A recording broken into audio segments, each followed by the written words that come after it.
papa. Basi azali sekwa ase puisinyo so ya ngai soki nga nazopema ye lokumu ezongela kolo bufetiki esika na mwana pate ya nzambe soki nga nazopema ye lokumu ezongela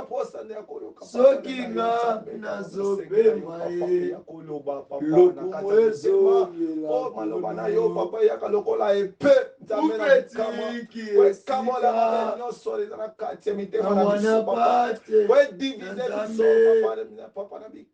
soki nga nazopema ye lokumu ezongela kolo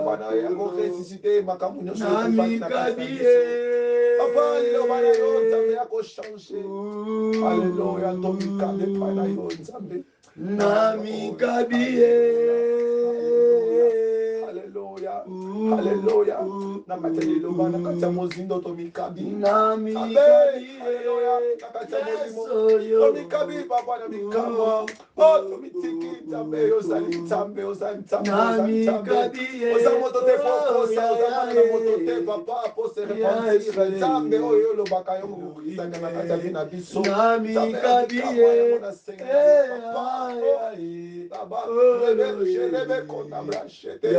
Ofani na mwende zambi Yesu na ngai balokumu ke mo sambo change aujourd'hui Yesu katiye na maboko na yo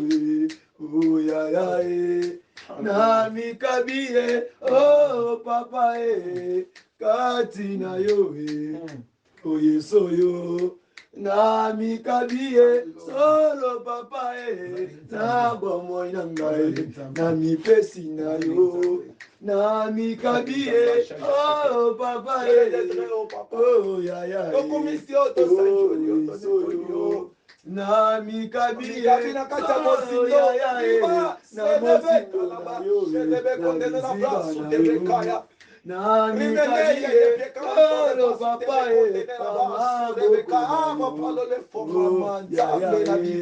na mikabiye na mikono na yo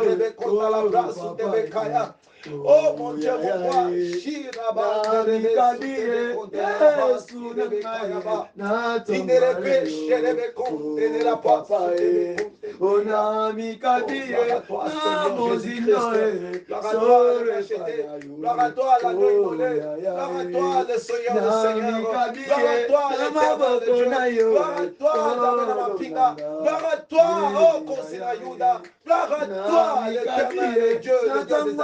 oh papa, Nzambe na Abraham, Isaac, et Jacob. Nzambe na Eli, Halaba, Shirebe, Kouste, Kalabra, Shirebe, Lelopeta, Bekion, Nzambe na Bisoe. Papa, na petit tono, Nzambe a Joël. Papa, oh, Nzambe na Bikama, Nzambe na Paul. Nzambe, oh, Nzambe wa Tika Kabiso, Tezo Tambola, Mikabiye, na Samarelo, Mikabi, papa, Mikabi, na Jore Asika, Mikabi, papa, Epana, Mikabiye, na Mitike Panayo,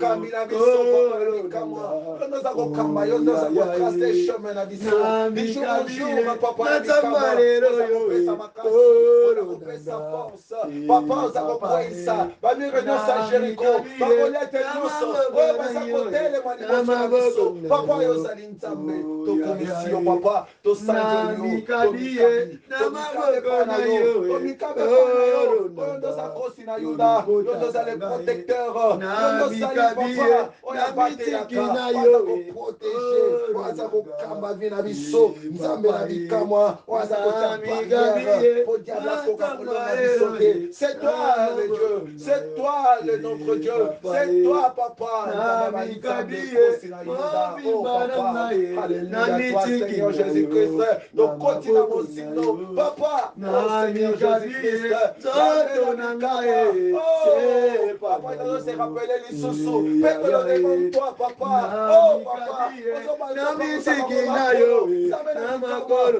alobi nzambe sokata okoki kopangusanga makolo te pangusanga maboko pangusanga moto pangusanga nzoto mobimba na mikabe epai na yo nzambe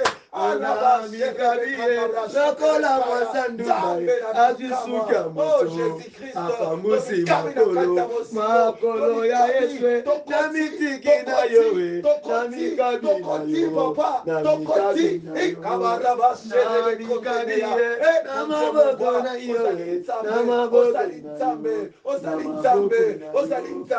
na mikabi lokola pape oyo ya malase kitoko na mikabi na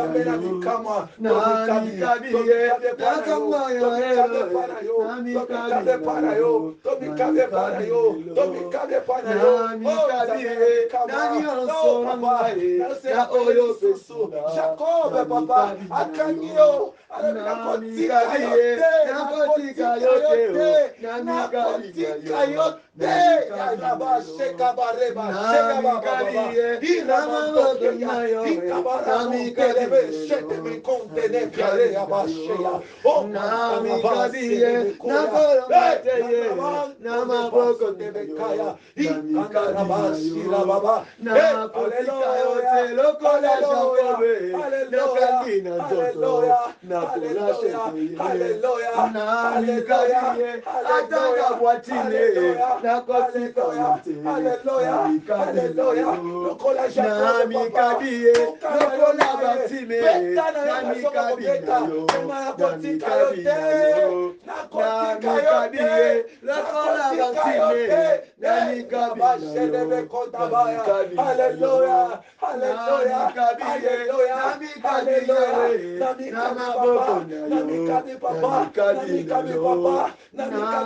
oh mon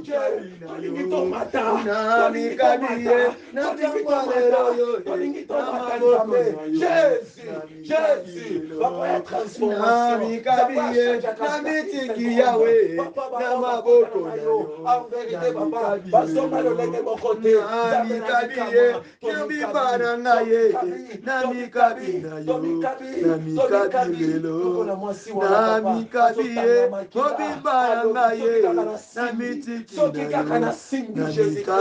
oh mon Dieu, mon roi,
Nzambe kakase moko. lokola Daniel, nalikula babosi, lokola Daniel, mon Dieu, mon roi. Tomikame pana yo.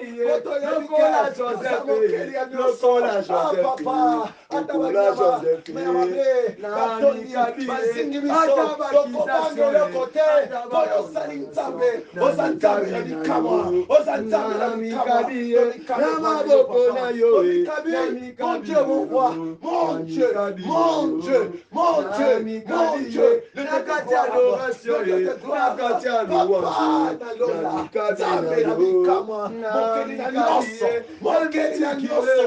Oh mon Dieu, oh mon Dieu, oh mon Dieu. Yo lobi papa. Na liloba na yo. Tout pouvoir. Irabashe lebekonde. Ikalabasi rabakaya. katina losambo na chambre Dieu, papa. Oza Nzambe. Oza Nzambe. Tomikabi. Lokola badisciple. Nzambe na bikamwa. Nakajasha maota. Baza firme. Baza konsela. Nzambe na bikamwa. Okita. Osala. Nzambe. Oh mon Dieu, mon roi. Elokitaki. Osalaki. Komoneloseki. Nzambe. Mamonaki. Mamonaki yo. Nzambe na bikamwa. Monimo sanbe kitaki. Epana yo Yahweh. Epana yo Yesu. Ozali Nzambe. Ozali Nzambe. Ozali Nzambe. namakolo na yo Tomikabi papa. Tomikabi papa. Tomikabi papa. Tomikabi maboko. Yesu Nzambe. Maboko na yo papa. Ekaraba sherebe sherebe kanta. Iramanto repasu tebekaya. Tomikabi papa. Tomana yo Nzamba basakoli. Mon Dieu, Yahweh mon Dieu, mon roi, Papa Yesu,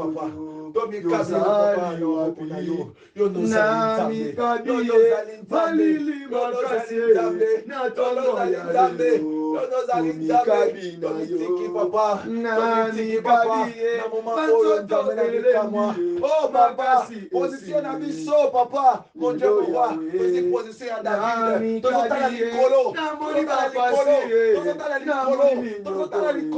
parce que notre secours, c'est toi, mon Dieu, mon roi, notre secours, c'est toi, papa, alléluia, alléluia, mon Dieu, mon Dieu, mon Dieu, mon Dieu, mon Dieu, papa, Amikabi na yo, na amikabi ye, lokola ya ye, lokola mama ye, lokola papa ye, na amikabi ye, epana yo Yesu, zamba basakoli, papa, ozali Nzambe, nalibata na kembo, lokola shamba, papa na bikamwa, tomikabi, oh mon Dieu, mon roi, atabakati sobitu, papa na bikamwa, oh mon Dieu, sanye sakakapana yo, Nzambe na bikamwa, ozali Nzambe, ozali Nzambe, ozali Nzambe, ozali Nzambe, tomipwaki na maboko na yo, tomikabi, tomitiki, Nzambe na bikamwa, sala ndengolingi papa, sala ndengolingi, au nom de Jésus, au nom de Jésus, la parole de prophétie, la parole, mon Dieu, mon roi, ikamandaraba, sherebekaya, ikababababa, yetereka, shotebe,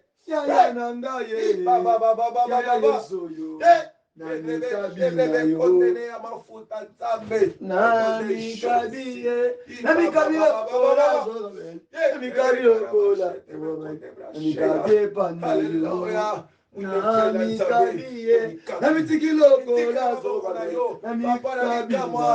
Papa, adotamboli papa, navale ya mort, navale ya kufa,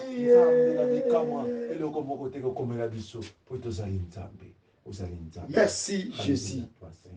Merci Jésus. Papa, règne et dirige. Règne et siège, Seigneur.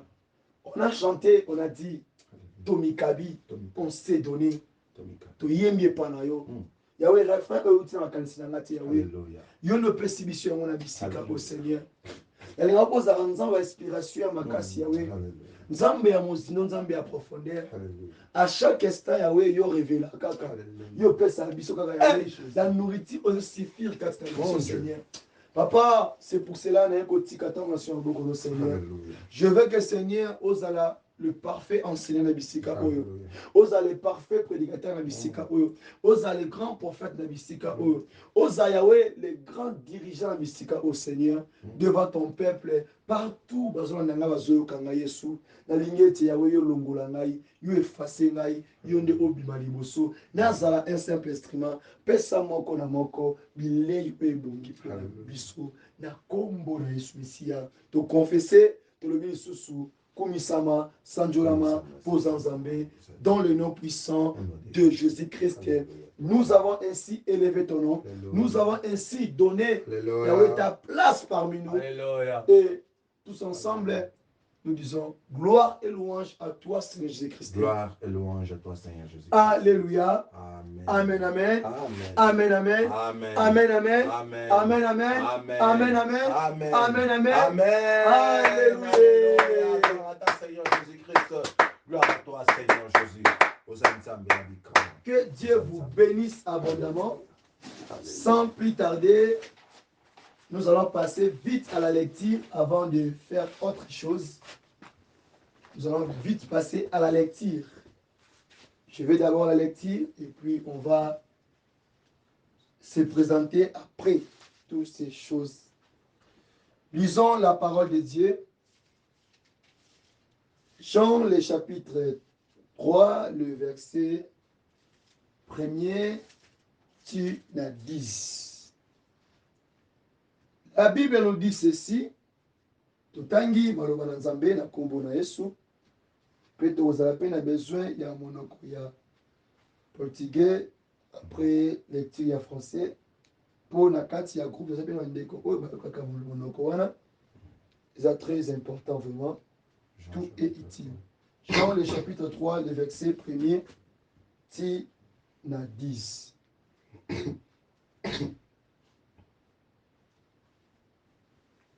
Bible elobi na biso boye. Mais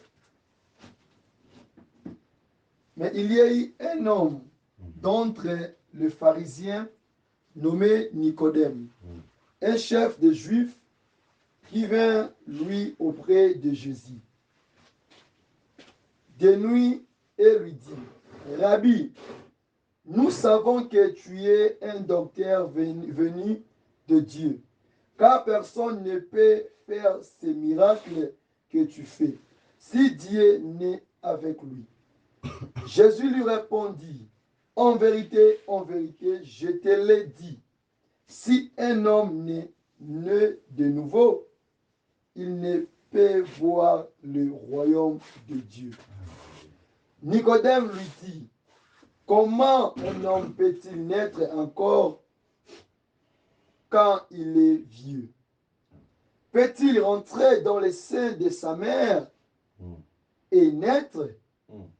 Jésus répondit, en vérité, je te l'ai dit, si un homme n'est né d'eau et d'esprit, il ne peut entrer dans le royaume de Dieu.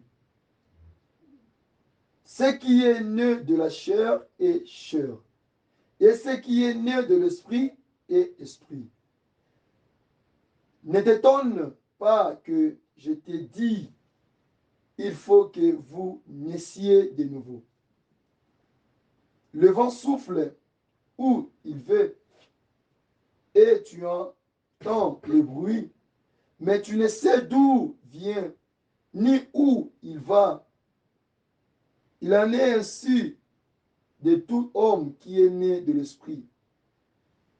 Nicodème lui dit, comment cela peut-il se faire? 10. Jésus lui répondit, tu es le docteur d'Israël et tu ne sais pas ces choses. La parole de Dieu. Amém. Aleluia. Amém. Diz assim a Sagrada das Escrituras. E havia entre os fariseus um homem chamado Nicodemos, príncipe dos judeus. Este foi ter de noite com Jesus e disse-lhe: Rabi, bem sabemos que és mestre vindo de Deus, porque ninguém pode fazer estes sinais que tu fazes, se Deus não for com ele. Jesus respondeu e disse-lhe: na verdade te digo, que aquele que não nascer de novo não pode ver o reino de Deus. Disse-lhe Nicodemos: como pode um homem nascer sendo velho? Porventura pode tornar a entrar no ventre de sua mãe e nascer? Jesus respondeu: na verdade te digo que aquele que não nascer da água e do Espírito não pode entrar no reino de Deus. O que é nascido da carne é carne, e o que é nascido do Espírito é Espírito. Não te maravilhes de te ter dito: necessário vos é nascer de novo. O vento assopra onde quer, e ouves a sua voz, mas não sabes de onde vem, nem para onde vai. Assim é todo aquele que é nascido do Espírito. Nicodemos respondeu e disse-lhe: como pode ser isso? Jesus respondeu e disse-lhe: tu és mestre de Israel e não sabes isso? Palavra do Senhor.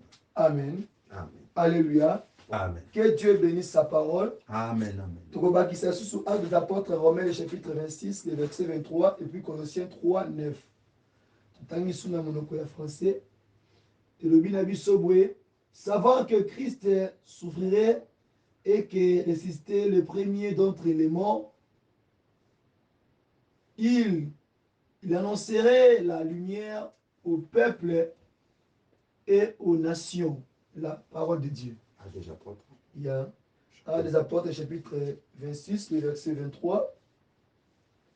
Aleluia. Amen. Diz as Sagradas Escrituras. Isto é, que o Cristo devia padecer e, sendo o primeiro da ressurreição dos mortos, devia anunciar a luz a este povo e aos gentios. Palavra do Senhor. Amen. Totanga sumo kanda Colossiens chapitre 3 le verset 9. Il obine à bisobu na kombo na Yesu. Ne mettez pas les uns aux autres, vous étant dépouillés du vieil homme et de ses œuvres. Aleluia. Diz as Sagradas Escrituras. Não mintais uns aos outros, pois que já vos despistes do velho homem com os seus feitos. Palavra do Senhor. Amen. Que Dieu bénisse sa parole. Amém, amém. Tobete le mosu maboko makasi na lokumu. Aleluia, aleluia, aleluia, aleluia, aleluia. Alléluia. Amen. Amen, amen. Amen. Sika alfani maloba na Nzambe na kopukite pe pona ne bakopesa e bandeko d'abord communiquer puis na yeba koleka sikoyo ya koyeba kolobela maloba na Nzambe.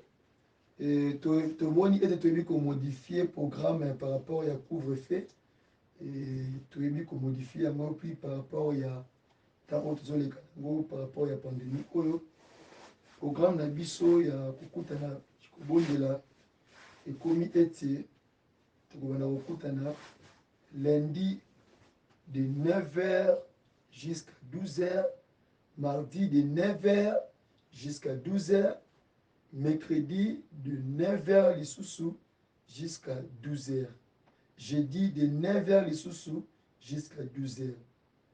Lelo oyo mokolo ya vendredi pe de 9h jusqu'à 12h. Samedi de 0h jusqu'à 3h.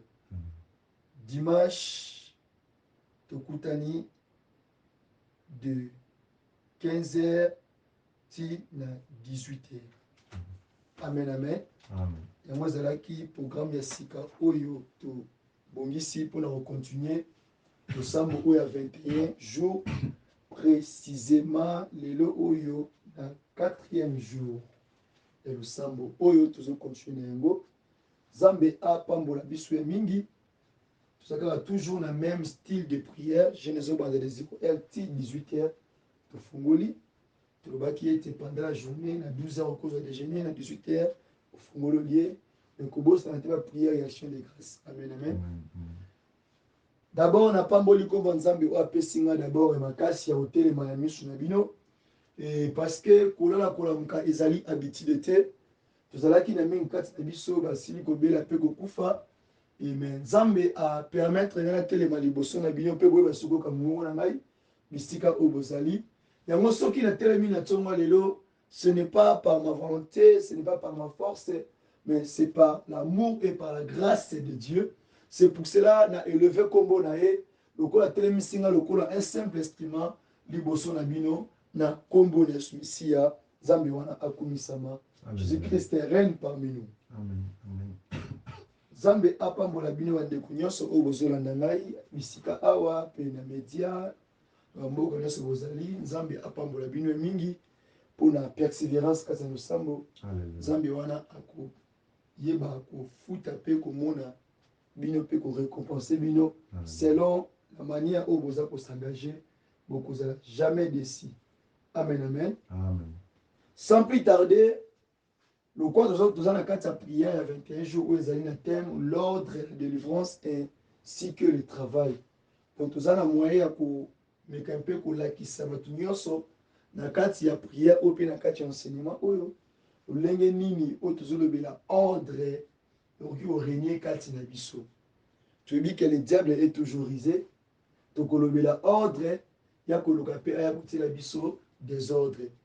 Donc on bela ordre il n'y a pas que été alongola biso na chemin de Christ. Donc kolobela ordre, il n'y a pas que les sous pour assaimer toujours panique kat biso. Donc kolobela ordre, il n'y a pas que les sous pour la bête biso na baku. Donc kolobela ordre, il n'y a pas que côté semence Seigneur so e kozala ya kondima ya ndambo ndambo. Yango wana tolobela ki na mokolo liboso makambo etala ki sur l'appel. Tolobela ki l'appel la consécration dans l'innocence. Tout Simbara et mon amokanda Jérémie le chapitre 1er. Et puis dans Mokanda Ephésiens le chapitre 5. Tout le belaka yangoana. Alors qui était motonyoso soit au sein Nzambe, soit au zone Nzambe. Tout le monde avant Asimba toi quand on a quatre ministère charge au Nzamba pesier. Azalaka appelé. Mais appel au azalaki nango yemoko a se rendra compte na yangote yemoko amiye bakate que azalaka un appelé ayebaka yangote toloba qui était l'appel la consécration de l'innocence et ça était moto tambola na appel na Nzambe moto tambola na eloko na Nzambe moto tambola na étoile na Nzambe moto tambola na lumière na Nzambe kati na yeme moto yemoko amiyebi te. Tolobi ezana ebele quelque soit tozobondela baoluka Nzambe bazo prêcher baza pe ko évangéliser mais otala ye moko amiyebi en question oyo azali te. Pourquoi appel ezali confirmation. Tolobaki ete soki ozali appelé te pa Nzambe ata mokili bengi yo tu n'es pas confirmé. L'appel tolobaki ete c'est comme l'identité d'un serviteur, l'identité d'un chrétien pour Nzamba yebi yo. Tikane biso bien-aimé, Nzamba salenga ngolu yo révélé ngeloko oyo. Yokane bisayo, Nzamba ko pesa yo bit to likamba osala. Mais soki tu es un appelé de Dieu, ozali moto o Nzamba benga apesi yo occupation, apesi yo loko sala. Soki okomi koluka otala à propos, otala batu, ozonga sima okende bwe. Batu wana tanto na livre Nzambe bazali marketé. Mais yo za na émission, yo za na un bit ya kosala. Mais tant okomi kotala les environnements, okomi kotala batu, na suite rendi ke olinga o abandonner char, yeba yango mokolo Nzamba kobeta. Agobeta ya gobeta bango te parce que bango bazali appelé te. Tant Nzamba ko frapper parce que oyebaki oyo alobaki na yo oyebaki directive oyebaki ni Nzamba yebisaki yo sala yango tango Saoul azalaki frapper ye moko akendaki na armée akendaki na batu mais tango alingi asala selon ainsi vit les yeux ezalaki problème. Un appelé de Dieu n'est pas conduit comme tout le monde. Un appelé de Dieu azamoto azali mise en part parce que azana contenu moko Nzambe kati na ye. Un appelé de Dieu n'agit pas selon les hommes. Un appelé de Dieu liboso na batoza le kwa moto liboma. Parce qu'il peut s'opposer na biloko oyo ezali valable na miso ya bato. yango tolobelaki sans un appelé tolobaki ete soki babenga yo te soki nzambe abenga yo te ozosala mosala ya pamba. Pourquoi?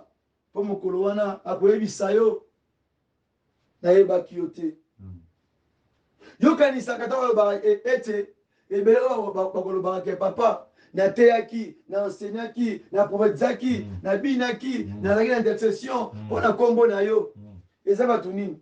Eza kategorie ya bato mingi oyo bazalaki apele te, oyo bakutaki na œuvre de Dieu, soit pour na mbongo, soit pour na intérêt, soit pour na tribu, soit pour na relation ya mutu, soit pour na papa aza pasteur, soit pour na papa non koto oncle aza na préoccupation na œuvre ya Nzambe, nde bazwi ba influencer na kati ya sacerdoce. Nde kategorie ya bato wana mingi mokolo wana ya suka bakoyebisa Nzambe, Nzambe akoloba na yebaki yo te. Un appelé aza moto aza na mission na Nzambe, aza moto atambola na mission na Nzambe, aza uniquement na droit pe na ambition ya koaccomplir mission Nzambe apesi.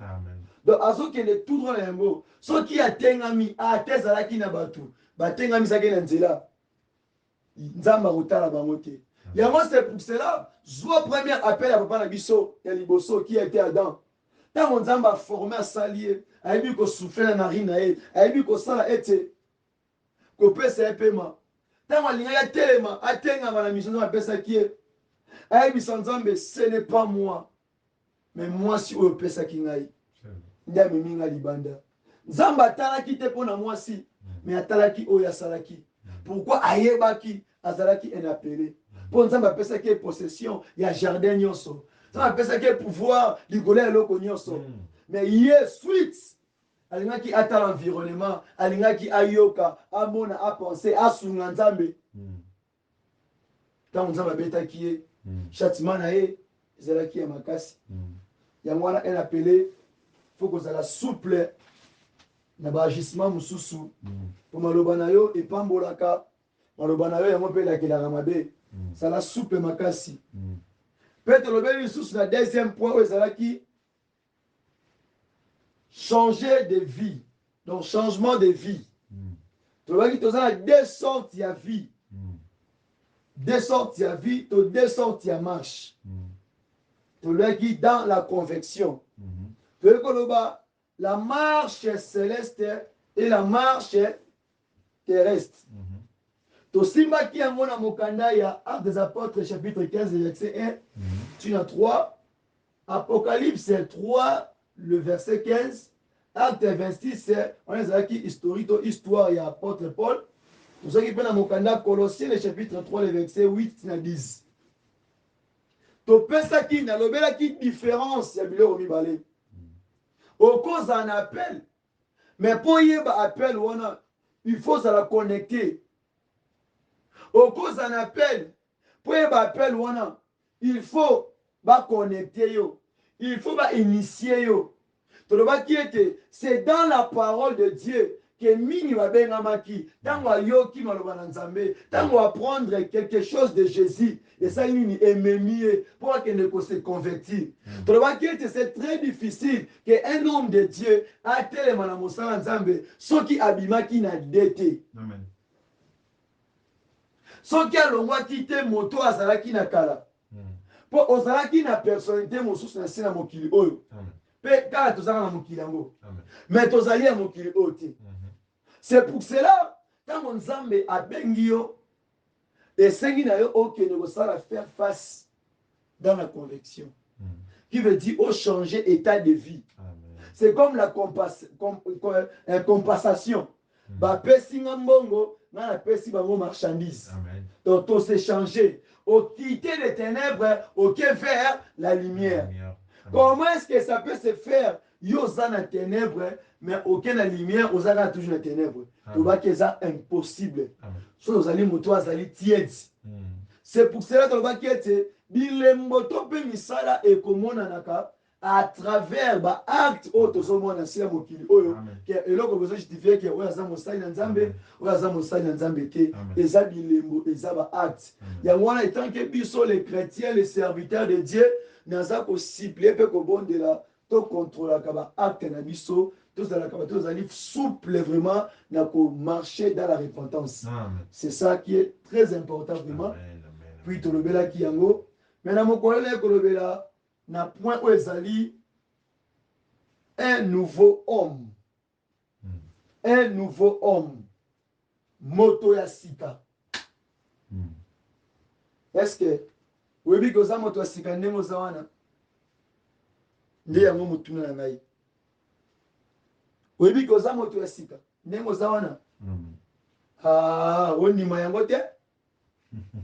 Vous avez dit que moto ya sika ndenge ozawana? Amen, amen, amen, amen, amen. Na kolobela moto ya sika avec double personnalité. Moto ya sika. Avec double personnalité dans la conscience. Pas inconscient, mais dans la conscience. Totangi na kati ya lisolo otomoni ete ya Nicodème na Jean 3 premier 10. D'abord, kotala l'homme Nicodème, comment on est d'abord en face, ouais, kotala la biographie na ye. Tout le monde a été à ça moto atanga. À ça moto a yebi. À ça moto a un docteur. Lorsqu'un docteur a un sacrificateur. Lorsqu'un sacrificateur, cela veut dire c'est sacrifié. Amen. Quand tu es étant un serviteur de Dieu, tu es étant un homme de Dieu. Donc tu t'es mis là pour se sacrifier pour les autres. Donc aujourd'hui, il peut s'apprendre à la sous. Le col a un exemple à papa na biso c'est faisait 5. Yé a mi pesa qui pour na biso, pesa ngi na biso que ne peut comme pesa pour la ba sous wana to gagner ba amwana. Dans toutes les formes spirituelles, physiques, matérielles. Amen. Quand je parle de la spiritualité, ça veut dire dans la prière. Ça veut dire dans la parole aussi. De déclarer des paroles. La physique. Na lobi te ke posa mwasi oza kitoko oke eza kindumba tokende koganye bafrère na elateli oke kodenda ti oposa jeune garçon oza boga otia super black na mutu otia babiloko bavise na mutu bamonake yo nde oza yaya oganye baame alobi na ndenge bongo te. Mais quand je parle de physique, cela veut dire elateli na yo eza ya malamu. Etamboli na yo eza ya malamu. Ça peut aussi attirer ou bien gagner aussi des âmes. C'est vrai. Et quand je parle du matériel, na le but est que okende kosombara ba âme. Okende kopesaka bato mbongo mpo balandaka yo te. J'ai dit que par rapport à matériel, qui veut dire quand on coûte un païen, azan est l'autre côté, on coûte un moutou azangi, toi qui yom to zanango, so zanambongo, sunga moutuana, so zanabilei, pese yango, yango au Christ a salaki, Jésus Christ a travaillé qui n'a tous les 3 temps dans l'esprit, dans la physique, ainsi que dans le matériel. Amen. Donc, à pesa qui m'a pour la biso. Amen. Tout le monde est bilei azalaki, na finance azalaki, na molimo azalaki. Amen. Il nous a affermis de manière nyonso. C'est pour cela que l'obéli homme Nicodème. Homme Nicodème, asa moto oyo, azalaki na connaissance. Amen. Azalaki na mayele. Amen. Puis atanga, c'est un docteur de la parole. C'est un docteur de la loi. Ayebi loi malamu. Amen. Ce n'est pas un docteur mais un docteur dans un docteur dans temps Israël. À l'époque, dans son côté na motowana, azana Bible nyonso na mutu. Amen. Akopesa yo eloko ndenge bandaka tina ndenge zokendeli. Amen. Akopesa yo origine ya likambo. Amen. Mais to moni ete moto oyo ye moko. Ba bengete me ye moko. Ye moko. Mais lorsqu'on appelle la consécration dans l'innocence, tout le monde dit que là c'est Dieu qui appelle. Amen. Nzambe déjà à bâtir, à tirer fondation pour na yo. Amen. Mais c'est qu'il a yo ne oswa conscience. Alléluia. Mais tout le monde a une conviction. Et quand si mutu ke nzela ozo kende isa mabe. Amen. La nzela oyo. Alléluia. Ozo sala oyo eza kitoko te. Alléluia. Pour ça na awa. Amen. Donc la conviction et permettre ngana yo to meka un peu ko fongoma misu. Amen. Tout le monde a que to sala ki na ténèbres, to ke ina lumière. La lumière. Amen. Amen. Mais awa sikoyo un homme nouveau, Aza sikoyo moto oyo, il a vu maintenant, il a compris. Amen. Sikoyo esenge pa na ye à s'attacher. Amen. Nicodème, amonaki Yesu, lolenga bandai koteya, abandai kobondela, il y avait des miracles, il y avait des signes, il y avait des produits qui se faisaient là. Mais après avoir komona, balobi ete na kati na butu la nuit, Nicodème abimi, ake pembe na Yesu, Amen. en priva landiye. Na lobi te ke tango yoko kende, ola na mosala nzambe, to ola na mamna nzambe, olinga ozala ka populaire na batu. Ke, eza mambo eza individuel. Amen. Eza individuel. Amen. Parce que esenga ki na secret, pour Nicodème, ayeba ko bimiso ki na motema na ye. Amen. Tantôt na miso batu, ana ko ngote. Ça c'est vrai. Angata non, cet homme si aza non jeune, mais aza un vieux. Ani qui te pas n'était. Bilo mususu, wana posa ko sala. Mais au tel environnement que zela na nta. Luka moye mususu. Sinon te gobo de l'homme makambo. Yango mona ka minga ko sali kambo eza na avantage na ye. Eza na ngwa malamu. Mais par rapport que a étudier qui terrain te. Tango sala loko wana e botelie makambo. Bien aimé, faut qu'on soit souple. Amen. Nicodème a celle qui souplicité. À quel outil Jésus Christ en privé. Abandi kolobelaye. Abandi ko catégoriser Yesu. Alors bien c'est comme mona onga na moni yo. Ozali. Oza docteur oya wuti direct pas ensemble. Yesu ta pesa ki kombo. Mais Yesu Nicodème a identifié par rapport à Oyoki Banamonoko Yesu. Amen.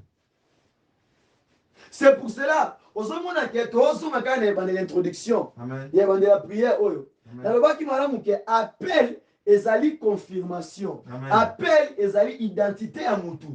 Tout le monde dit que Nicodème a qui Yesu Christ. Mais après avoir comment la marche à Yesu, après avoir comment la Yesu sala, il a si que directement que Moto a un docteur. Amen. L'appel peut te localiser. L'appel peut t'identifier.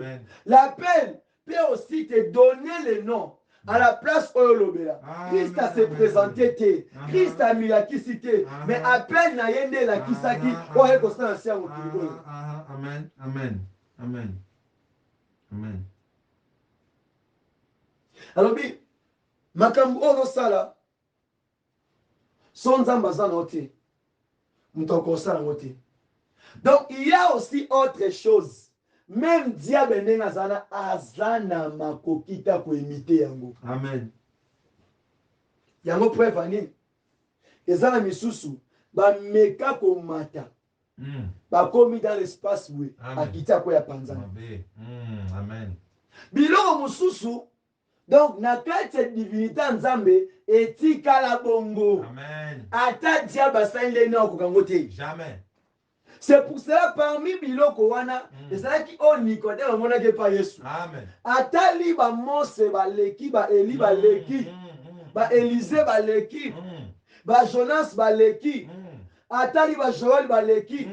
Mais amoni ke prophète do docteur morote. O ko sa makam o Yesu sali. Amen.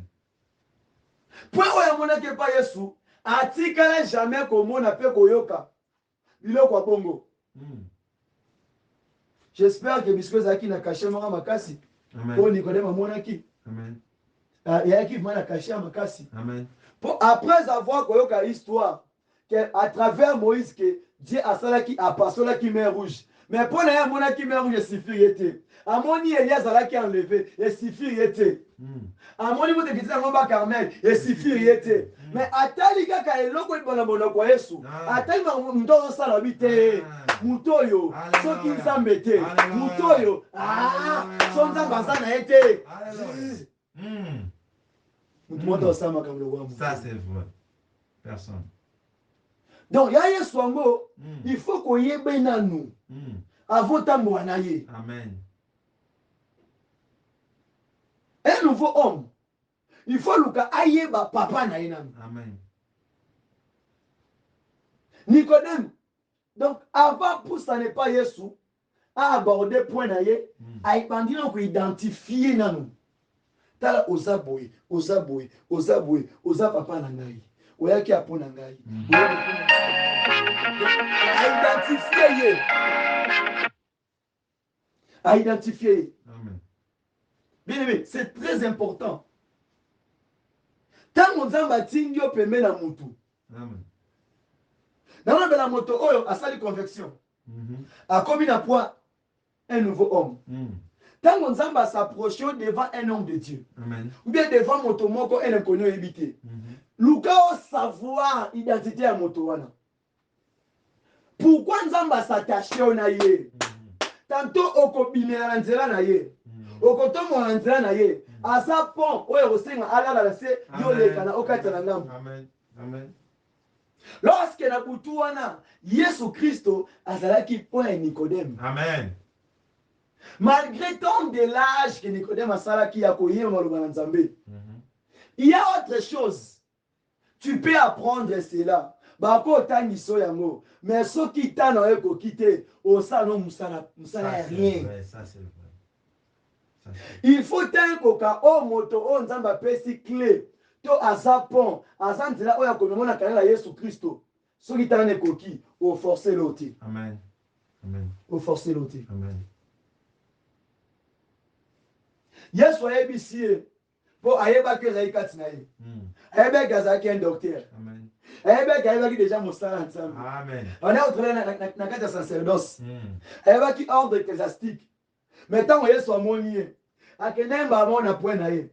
Jésus lui répondit en vérité, je te l'ai dit, si un homme n'est né de nouveau, il ne peut voir le royaume de Dieu. Yesu akendaki te mbala moko nga mpe nayebi yo osalaka na Jérusalem oteya kitoko osalaka mosala Nzambe bien. Yesu akei na point oyo moto azalelaki bisika oyo moto azalaki kale tel ke ndenge oza wana mpo aloba ne kaka clair nanga ebotama esika te mais apesi ye parabole par rapport ya parabole wana eko oyo eza point na ngai oyo eza ya ngai vraiment yango komona moto Nzambe akotinda pembeni na yo to moto okende kosatashe na ye akozala bapoint oyo anda koyebi so omonake ezokende conformément na vie chrétienne na yo. Et puis so omoni biloko wana olâche motu wana te linga oganye plus. Nicodème ayebaki plus par rapport à Christ po abotamaki na aspect physique oyo liboso ya Christ. Mais Christ dans l'esprit azalaka avant biloko nyonso. Mais par rapport à l'espérance en ministère, Nicodème azalaki na avancé. Azalaki na l'âge avancé. Mais Christ, tellement qu'il a été envoyé, uniquement pour les gens au bazalaki Élie, pour les gens au Seigneur qui un jour, comment ça l'a sauvé. Amen. Il dit, ceux qui m'ont abota miyasika, akoki, kokota, mokonza likolo.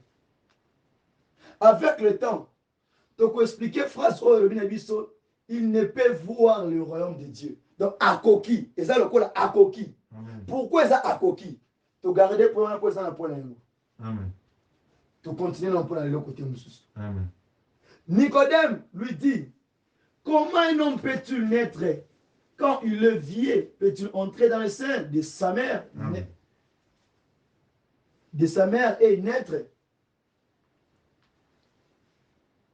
Nicodème a koloba ete lolenge nini moto akoki kobotama lisusu oyo moto akomi deja mobange akomi mokolo na age na ngai nandima nazonga lisusu na libumu ya maman na ngai. Amen. Yoka na personne interprétation ya kwewana par rapport à un homme nouveau. Amen. Il y a des personnes ou bien des gens.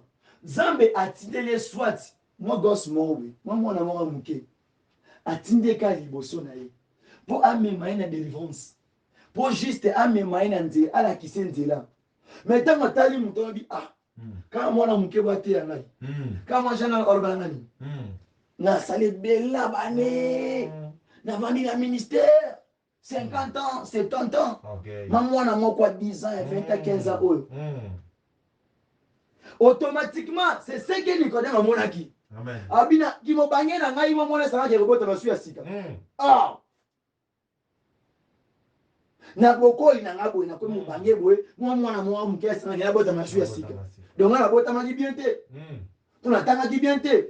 Non, ba niete oyozali. Ba longoli te ozali. Mais Christ alignete okota na vision oyatia pona. Amen, amen, amen, amen, amen, amen, amen. Ba lobite ke bi botanga te. Ba fingi yote. Mais ba émission de okota na vision on za bate pona. Amen.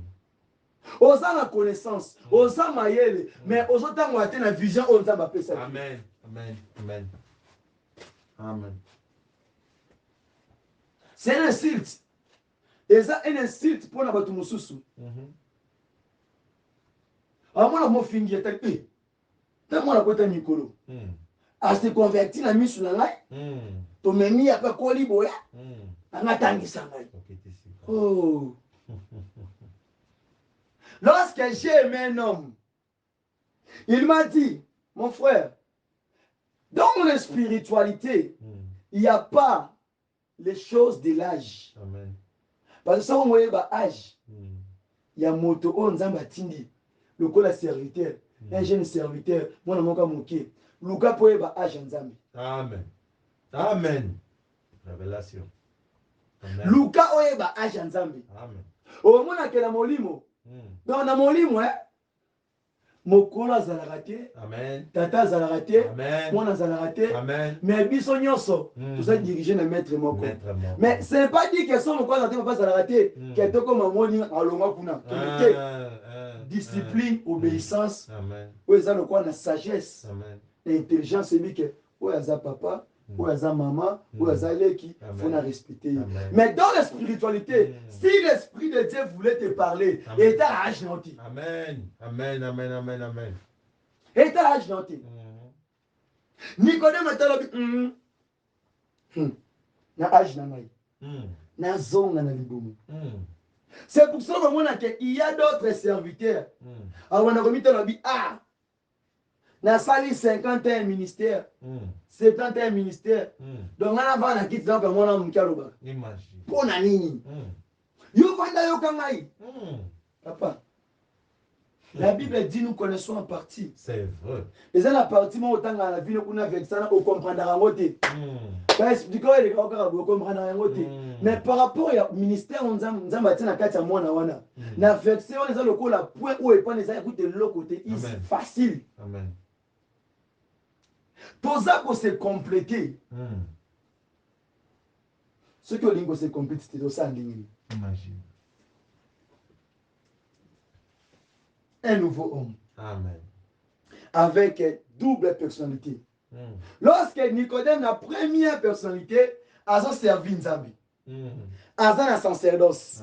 A dans le temple. Amen. Mais a tambolate na kata vision Nzambi. Amen. Voilà, première personnalité. Moto c'est Nzambi, mais yemoko. Donc, Nzambi nangai. Amen. Amen. A c'est Nzambi, mais fusion, tout peut image, tout peut recommandation, on a apprécié, yemoko est bien moti. Dieu t'a dit quoi par rapport au temps? Dieu t'a dit quoi par rapport au moment? Dieu t'a dit quoi par rapport à Makambozo le Kanengo? Qu'est-ce que Dieu t'a dit?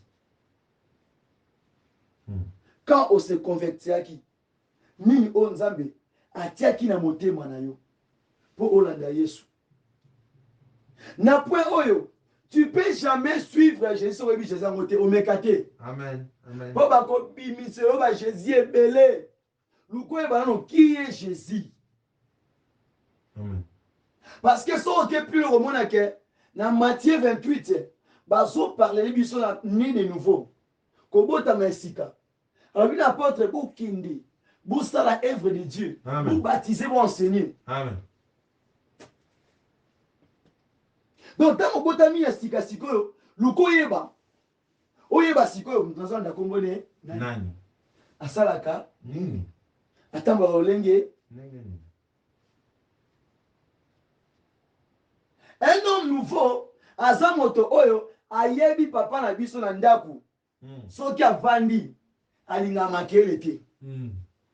Papa na biso na ndaku, soki azali. 18 ans dans le monde société. Donc, un de nouveau azamoto, ayebi caractère ya papa na ye. Amen. Pour azoper sa image ya papa na ye. Amen. C'est ça Nicodème. Amen. Il servait Dieu, mais azoper sa image en Nzamba moti. Amen. Il servait Dieu, mais boy na physique. Mambo sala, il va la tête. Na évangile otambusa. Amen. Bien-aimé, nayebi si yo te okende kozonga su na kati ya mama na bino. Nayebi si yo mambo na te. Mais na expliqué yo première personnalité. Donc muto servi Dieu, muto la na nzambe me yemoko amiyebi te. Soki aza na vérité, soki pas na lokuta. Na point okomona ke bisika sentiment evandi. Bisika omona mingi ke asa musala nzambe non parce que soit bengai mais pour la tribu. Amen. Oh, ça, Moussa, non, parce que c'est juste un bengaï, mais pour la famille. Amen. Oh, ça, Moussa, non, parce que Christ a bengaï, mais pour la papa na bango, aza, un encadré, tous un poste, pas occupé dans cette église. Par rapport à Mbongo, il n'y a pas continué à œuvre. Bien aimé, ça souple. Sois souple.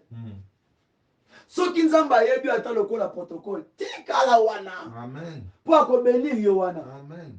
Mais ce qui nous a yebi le col à protocole, tu le protocole. On l'exerce à pamba. Reste time. Après tout selon Matthieu 7, il va quioter. C'est vrai. Il va quioter. C'est vrai. Nicodème, azala qui n'a pas sami yeba. Moi je suis un docteur. Mais dès que docteur a zoloba plus qu'engaï. Il y aura des questions seulement qui est. Donc, docteur contre docteur. Attends, docteur ou azoté ya. N'a pas un docteur, mais l'autre azoté ya. Maman, ça là. Différence, c'est ça. Lorsque tu yeba na kana bilembo, tu yeba na kana musala, alors qu'un serviteur de Dieu, ou bien un chrétien, azalaka trop parler te. Amen. Asa muto musala. Asa muto ba œuvre. Amen. Parce que Christ a travaillé dans les œuvres. Amen. Il ne parlait pas beaucoup, avec une parabole et belé. Amen. Mais ma casse dans musala. Amen. Le travail qui compte. Ce n'est pas plus la théorie, mais c'est la pratique qui compte. Amen.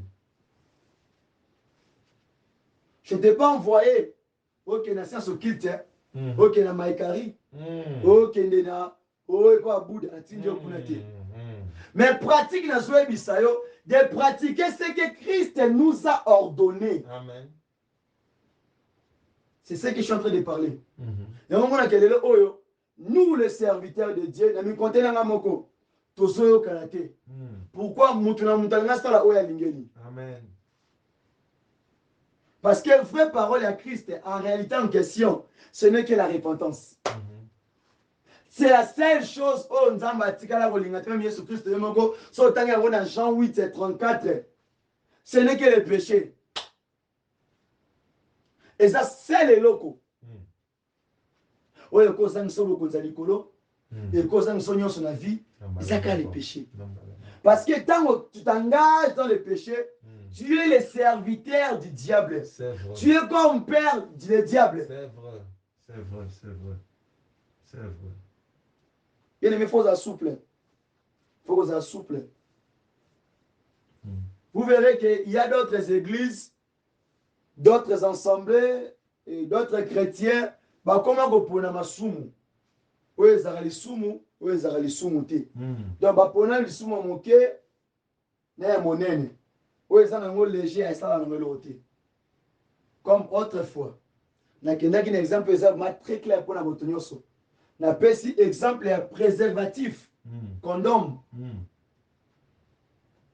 Nabi moto osala avortement ake alongoli zemi na moto alati préservatif bazaka banso eloko moko.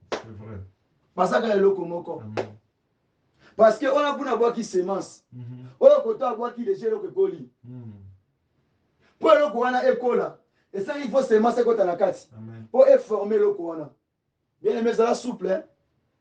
Keba mto pona okomisa oyo lisumu oyo ezala lisumu moke wana ya monene keba. C'est vrai. Keba. Favoriser les sous. Keba. Donc moto akomi koluka espace. Aluka dans l'église bien na kati ya sacerdoce bapesa ye privilège ya kovivre vie nenga mesana. C'est ça l'église d'aujourd'hui. C'est ça les hommes d'aujourd'hui. Mais parce que vous savez que toza batu moko ya sika. Toza na marche ya sika. Et là telle ya sika. Moi aussi vous allez deuxième personnalité. Na point oyo oza mutu moko komi mise en part na batu. Na maloba na yo. Na evangeli na yo. Façon on peut agir. Donc il faut ça très différent na batu wanyoso. Amen. Yango so okena na Colossiens 3:9. Et ça va être ne vous mettez pas entre batu wana osala biloko ya mabe. Kima katanzela wana. Pour déjà otika vie homme kala. Okoma un nouveau homme. Amen. Donc osala quoi Nicodème, otika ki mobange, otika ki vie, mais pas Christ, obotami moto asika. Amen. Osala ki mobange na Adam. Amen. Mais okomi moto asika nani na Yesu Christo. Amen. Selon Actes des Apôtres, chapitre 27, verset 23. Il a été le premier-né, le premier ressuscité d'entre les morts. Donc si je comprends bien, depuis Batonion Sobanda Kokufa, Kobanata ya Adam, ti l'époque à Jésus Christ. Amen. Et ça là quand la moto mongote ou a Koufi, puis à la Mouki, à Sekui, à Tamboli, a suivi un peu de 40 jours. Amen. Avec ses disciples. Amen. Donc, phrase Oyo, selon l'interprétation, depuis tout ce temps, et Salaka la motomote, ou la Salaka résurrection, dans telle manière, de sème tout Christ. De la même manière, motomote. Mais tant que vous avez mis à Sika, vous avez commis un homme nouveau, donc tout le monde a même pas art na yo. Même évangile na yo. Maramoso sala. Ça dit que directement cet homme c'est un serviteur de Dieu. Amen. C'est un chrétien. Lorsque Nako c'est un chrétien, il faut que art na yo. Amen. C'est pour cela, quand Nicodème s'est approché de Christ, la première des choses, tant que tu as bota mesika, et c'est un qui n'est pas soumis. Il y a un moment où tu as bota mesika, humilité. Humilité, ça dit quoi? Ça te permet quand tu commets quelque chose qui n'est pas bon. Mon frère, pardonne-moi. Amen. Mon frère, Limbisanai. Amen. Parce que l'humilité ne regarde pas l'âge. Amen. L'humilité précède la gloire. Amen. Mais l'orgueil fait abaisser. Amen. Bien aimé. Nicodème a mukolo par rapport à temps on a Christ. Hier soit PC et un autre. Alors cette catégorie à bateau bazali sikoyo. Le premier et le deuxième va différencier en oboué. Amen. Les deux personnalités wana. Alors lui ouais. Jésus répondit, en vérité, je te l'ai dit, si un homme naît de l'eau et d'esprit, il ne peut entrer dans le royaume de Dieu. Amen. Point on a expliqué à moi ça n'a pas expliqué à moi point au Seigneur.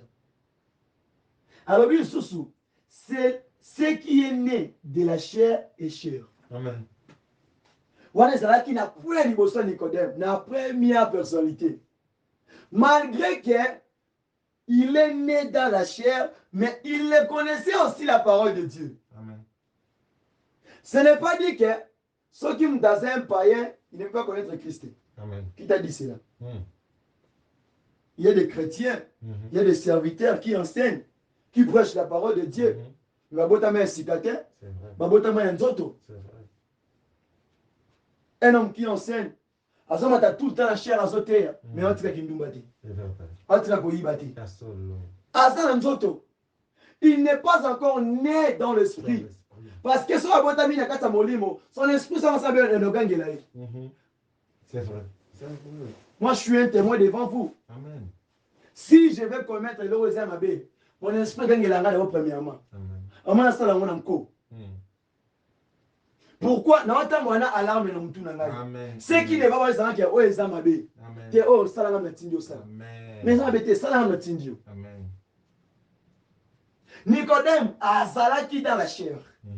Parce que a comprendre qui te ko saisir opportunité wana. Mais il a eu grâce pour azala qui élit. Il a eu grâce pour azala qui destiné. Il a eu grâce pour azala qui appelé. C'est pour cela, lorsque une personne azana lo kwanzambe, humilité zangate katinaye. Oui, qu'on permettre à soit accès à beaucoup dans le chemin. La deuxième personnalité toujours, c'est là tout le monde dit que ce qui est né de l'esprit. Esprit. Wana eza catégorie ya moto oyo akomi sikoyo un nouveau homme yango tozolobela. Donc aza lisusu te na makoki ya koagir ya kotambola lolenge moko na bato nyonso. C'est pour cela, si un serviteur de Dieu est né de l'esprit, okomona ye akozala na probabilité na grâce ya ko supporter la grâce ya baninga. Ya komikiti Satan masali faute. Il y a qu'à reconnaître. Parce que l'esprit dit que la vérité. L'esprit ne cherche pas le mal.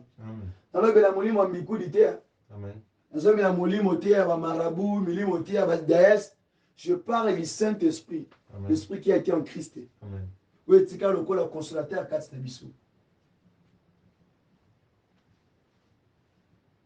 Quand l'homme est né de l'esprit, il sera différent de tout le monde. Amen.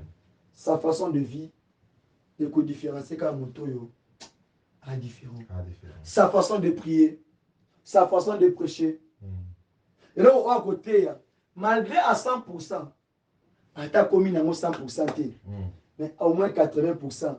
Si cet homme-là, il faut que c'est un appel de Dieu. Cet homme-là a l'écart de conviction. Cet homme-là a un nouveau homme. Déjà, Botamana Yesu.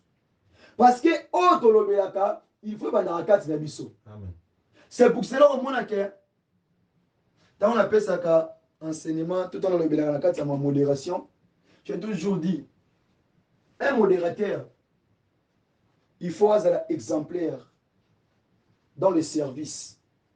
Un modérateur. À quoi une église qui bosse à tout nyonso? Donc à ça problème donc et là on va les 5 fois à la modèle. Modérateur, modèle. Mais quand tu arrives dans retard, au petit modèle une bisikawan.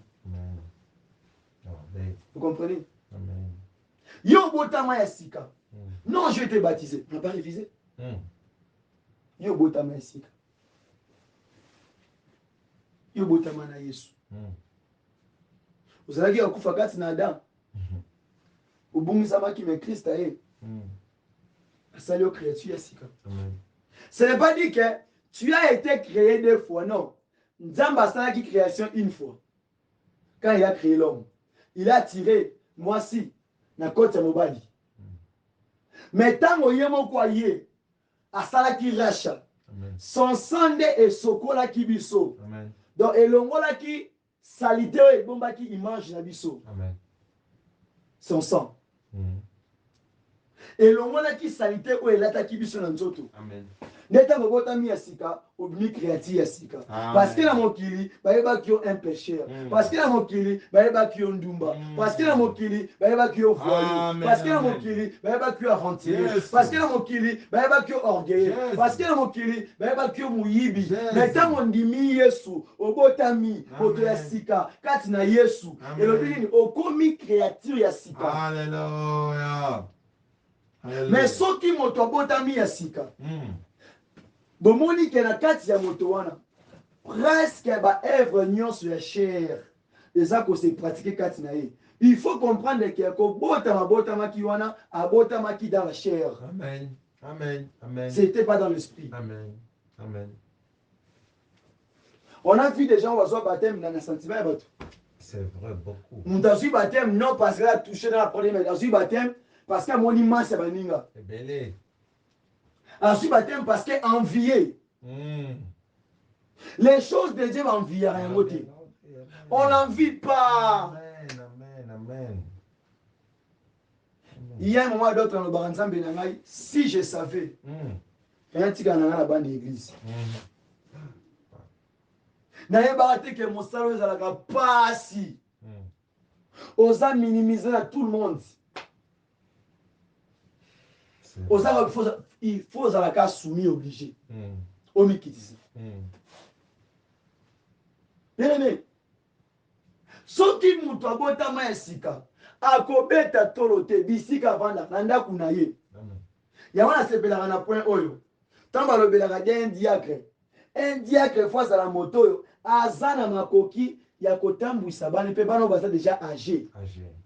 Donc bon azo travailler dans l'église non par rapport ya connaissance ya Bible mais par rapport ya éducation ou ya récit ko saisi nanda kunaye.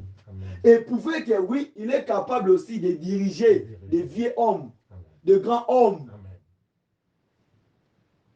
Donc, bilon musuna kata bonzambe, et sengi na mutu, il faut abimi sa force ni anzoto. Et sengi na mutu, il faut la sa capacité na ye. Et sengi na mutu, il faut appeler sa modèle moko quelque part. Amen. Et on entend bota mariasika, moto na moto ayaka na marche na ye. Ndenge nzamba otambusa. Ndenge nzamba olobela yo. C'est pour cela to koza abiso sa ndenge monté. Mais toi bana papa moko. Amen. Yango muso atika ki diamba. Muso atika masanga. Muso atika kindumba. Po ouais maki na kindumba, ogete ya bandumba. Amen. Ouais maki na cigarette, ogete ya cigarette. Amen. Pourquoi azanzamba za multisystème. Amen. Enfin pour en finir. Christ a ébissé et quand Moussa oté. Ne t'étonne pas que je te dis, il faut que vous naissiez de nouveau. Et les kélotés. Bien aimé les kélotés. Au comme on a écouté na moutou. Attends, monsieur papa. La qualité. Nous sommes dans Nzambi. C'est une info qui est bandée. Amen. Et vous avez conforté moutou. Vous avez tout dans Nzambi. Pour nous Nzambi. Tantôt, osa déjà na biloko na nyoso. Yo manqué loko moko. Tantôt manqué amour. Tu as la parole, mais tu ne vis pas dans l'amour. Tu as le ministère, mais tu n'es pas humble. Tu as le ministère, mais na couple non vivre en pété. Tu as le ministère. Tu peux ça me dire bisou kini. Ba point est plus difficile. Mais c'est que tu n'as pas Jésus Christ. Pour écomer la biso faillite lobby. Scandale lobby. Alors bien été, mon pépé soufflaka. Mon pépé saka son. Mais est-ce que vous pouvez pas bisike bandaki? Na bisike soukela. Bakangaka mon pépé. Jamais. Jamais. C'est pour cela aussi. Tant que motobota mi esika. Pouvoir oyaka nango, bokas oyaka nango, ceux qui ont vécu intercalé au dîner la place. C'est bon. Bien aimé, il faut être souple, très souple, plus vigilant même. Amen. Le zara scandale à makasi, tout au moins les oyo. Papa tangisi bana, papa encadré bana, mais bana encadré, misi ba rebelle, bandungo ba miibi. C'est dans l'œuvre de Dieu que je parle, pas dans l'école. Amen. Papa azana bana. Papa aza tangisa bana. Mais bana azo bimisa. Ba précoce, ba prématuré, ba voleur, ba bandit, ba voyou. Mais so meki ko lobela, muto bongo ebise vérité. Sous forme de Nicodème. na place à l'ata. Ce que je suis en train de parler, l'amour, ça c'est l'humilité. Arrêtez-moi pembeni. À là-dessus, arrogance.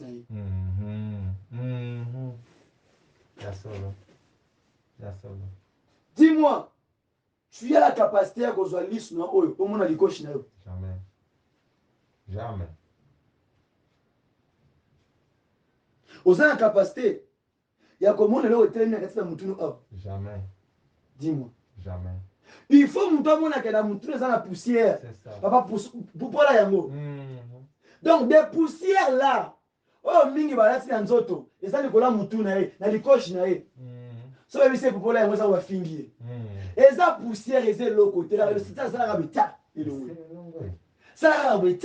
parce que osa déjà Moutou. Olati na yo bien. Osa pour maintenant Moutou na yo. Osa la poussière. Pour la kara yango pour continuer marche. Amen. Ce n'est pas dit qu'il y a ceux qui va émission papa. Oh, formé ma rebelle. Papa. Moi, je sais ma qui veut dire que bah reconnaître le ministère non. Bongi sakaka. Amen. Na linga reproche ma casse des ah. Amen. On sommes de reprocher ngai. Na ndi ma na beti tolote. C'est par la grâce grâce on zamba salamai. Donc na gondi ma ngoku to mona ko le miti na zondi ma ngoka. Amen. Tu as dit le vérité. Amen. Ezale mabi. Ezale madame. Ya boya te. Yom do moni na monite. Yom do mona ngai. Tango mwasi alataka. Ya tie bota mona bi kitoko. Nani akopese confirmation ko bi kitoko. Mabali. C'est le bien qui kitoko ça le kuta. C'est pour ça que Christ a dit personne ne peut se rendre un témoignage à Yemoko. Personne. Il faut ngana lo belande yo on ne moni pas na yo. Amen. Je dois te parler papa autant on a bien dit. Bongama. Popola buntu. Popola pantalon continent là. Au son bien là-bas cher. Aux dans le ministère ya cher. Maintenant on va t'acheter yango. Oui voilà un ministère wana. Oui voilà grâce aux gens wana. Bien aimé, zala souple. J'ai comparé le ministère avec Elamba. Parce que Elamba, tu vois, autre chose, même ce que laver vos avis. Amen. Donc, par même si c'est toujours péto. Amen. Lorsque le ministère est saigné à tout moment, et ça la répète. Amen. Pour qu'ils soient fités. Amen. Ce sont comme ils soient Elamba et Pembe wana, au tachaka yango. Au toléré Kindumba, au toléré Koyiba, au toléré Lukuta, au créer espace. Et là, ils appellent au Lukani. Destruction massive. Amen. Bien aimé, sois prudent. Amen. Sois prudent. Amen. Merci Seigneur. Sois vigilant. Amen.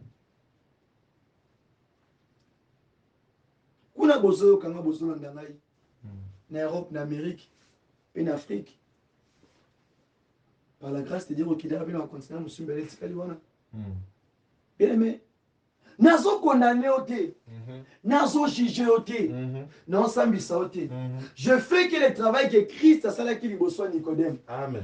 Parce qu'ils appellent la misusu, bakende koluka. Ils appellent la misusu ayoki. Ils appellent la misusu Christ a kenda benye yaka. Ce qu'on a battu ça touana. Jusqu'à présent, Yesu a sambisa mututé.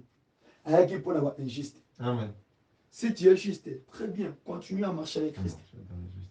Mais ceux qui sont dans l'injustice, c'est le temps de réparer. Amen. Ce n'est pas encore perdu, ce n'est pas encore trop tard, ce n'est pas encore trop tard. Nabisiko Poisamaki, Nabisiko Zalaki Nafai, Nabisiko Bungisamaki, je te le dis, dans le nom puissant de Jésus-Christ, prends ton lit et lève-toi, marche. Continue le chemin, motozo miso simate, kambona Yesu, bangaye, salam salanaye, demeurer dans l'humilité, demeurer dans l'amour, ainsi que dans la paix, parce que appelle aux anango, aux amotomonene, batte la robe no malamu, au taché yangote, parce que moto yozali, aux amoto zalelote, moto zalobi, aux amotomonene. C'est pour cela, Zambe na Kembo, Atambo la bino, abate la bi.